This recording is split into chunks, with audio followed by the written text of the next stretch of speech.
Hello, good morning student. Class third के बच्चों, आपका चैप्टर 6 चल रहा था। चैप्टर 6 में आपका था वचन। वचन मैंने आपको बता दिया था कि वचन क्या होता है। शब्द के जिस रूप से एक या अनेक होने का बोध होता है उसे वचन कहते हैं। ठीक है। वचन दो प्रकार के होते हैं, ये भी बताया था मैंने कि एक वचन और दूसरा होता है बहुवचन। ठीक है। अब हम आप इसकी लेते हैं एक्सरसाइज। एक्सरसाइज में सही कथन पर टिक और गलत कथन पर क्रॉस का चिन्ह लगाइए। सभी संज्ञा शब्दों के 3 वचन होते हैं। सभी संज्ञा शब्दों के सभी संज्ञा शब्दों के मैंने आपको बताया था कि 2 वचन होते हैं। वचन केवल 2 होते हैं, एक बहुवचन होता है और एक वचन होता है। और संज्ञा होती है, जो नाम होते हैं, जितने नाम होते हैं वही संज्ञा है। जितने भी नाम है वो सब संज्ञा हैं। तो राधा जाती है, राधा सिंगल लड़की है, जाती है तो क्या है, एक वचन है। लड़कियां जाती हैं तो हो जाएगा बहुवचन। ठीक है। तो सभी संज्ञा शब्दों के 3 वचन नहीं, सभी संज्ञा शब्दों के 2 वचन होते हैं। तो यहाँ पे हम क्या करेंगे, क्रॉस कर देंगे। मछली शब्द का बहुवचन बन सकता है।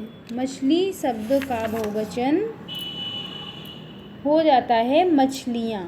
ठीक है। तो ये सही है आपका, यहाँ पे आप कर देंगे टिक।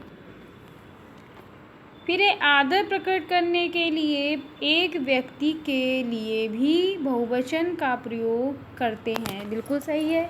मैंने आपको बताया था कि जब आदर का भाव आता है, कहीं भी हम आदर, किसी बड़े का आदर करते हैं तो वहाँ पे हम बहुवचन का यूज़ करते हैं। पिताजी जा रहे हैं। ठीक है।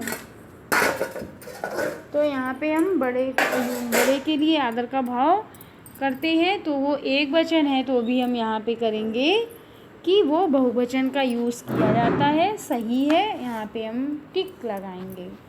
आदर प्रकट करने के लिए एक व्यक्ति के लिए भी बहुवचन का प्रयोग किया जाता है। ठीक है। पतंग शब्द बहुवचन है। पतंग का बहुवचन पतंगे हो जाता है, तो वो बहुवचन नहीं है। ये क्या करेंगे, यहाँ पे हम क्रॉस करेंगे। ठीक है। एक बार और समझ लीजिए आप लोग। सभी संज्ञा शब्दों के 3 वचन होते हैं, क्रॉस करिए। मछली शब्द का बहुवचन बन सकता है, टिक करिए। आदर प्रकट करने के लिए एक व्यक्ति के लिए बहुवचन का प्रयोग किया जाता है, टिक करिए। पतंग शब्द बहुवचन है, क्रॉस करिए, क्योंकि पतंग का बहुवचन पतंगे होता है। आदर प्रकट करने व्यक्ति के लिए भी बहुवचन का प्रयोग किया जाता है, टिक करेंगे। अब बहुवचन शब्द लिखिए, नीचे देखिए, बहुवचन शब्द लिखिए। बहुवचन शब्द लिखने हैं। माला का बहुवचन शब्द हो जाएगा मालाओं। सभा का बहुवचन हो जाएगा सभाओं। रात का बहुवचन रातें, रातों हो जाएगा। वधू का बहुवचन वधुओं।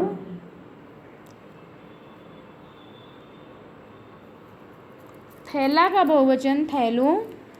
चिट्ठी का बहुवचन चिट्ठियाँ। नारी का बहुवचन नारियाँ। और झील का बहुवचन झीलों। ठीक है। एक बार और सुनिए। माला का बहुवचन मालाओं। सभा का बहुवचन सभाओं। रात का बहुवचन रातों। बहुवचन वधू का होगा वधुओं। थैला का बहुवचन थैलों। चिट्ठी का बहुवचन चिट्ठियों। नारी का बहुवचन नारियाँ। झील का बहुवचन झीलों। ओके। निम्नलिखित प्रश्नों के उत्तर दीजिए। एक वचन बहुवचन की परिभाषा लिखिए।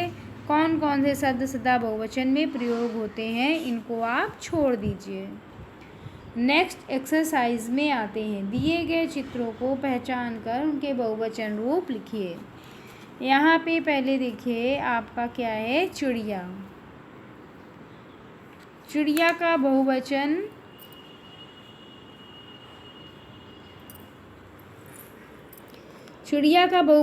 चिड़ियों हो जाएगा। किताब का बहुवचन किताबों। बकरी का बकरियों। फैन का बहुवचन पंखे का पंखों। और स्कूल का बहुवचन स्कूलों होता है। दिए गए चित्र में से एक और अनेक वस्तुएं छांटकर अलग लिखनी है आपको, ठीक है। जो अनेक हैं उनको अलग लिखिए और एक को एक जगह लिखिए। यहाँ पे लिखेंगे चिड़िया, फिर यहाँ अनेक में लिखेंगे चिड़ियों।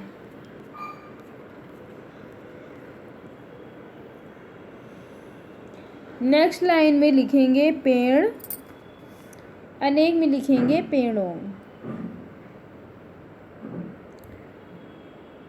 एक में लिखेंगे फूल, अनेक में लिखेंगे फूलों। एक में लिखेंगे बच्चा, दूसरे में लिखेंगे बच्चों, ठीक है बच्चों। दिए गए चित्र में एक और अनेक वस्तुएं छांटकर अलग अलग लिखनी है, तो एक में एक और अनेक में अनेक। तो जैसा अभी मैंने आपको बताया कि एक में लिखेंगे वृक्ष, दूसरे में वृक्षों। एक में लिखेंगे चिड़िया, अनेक में लिखेंगे चिड़ियों। एक में लिखेंगे फूल, अनेक में लिखेंगे फूलों। एक में लिखेंगे बच्चा, अनेक में लिखेंगे बच्चों। और अगर आपको फूल हो गया, बच्चा हो गया, चिड़िया हो गई, वृक्ष हो गया, आपका कंप्लीट हो गया, ठीक है। आप लोग इसको फिल करिए और मुझे सेंड करिए। सभी बच्चों की मुझे वर्कशीट मिलनी चाहिए, ओके।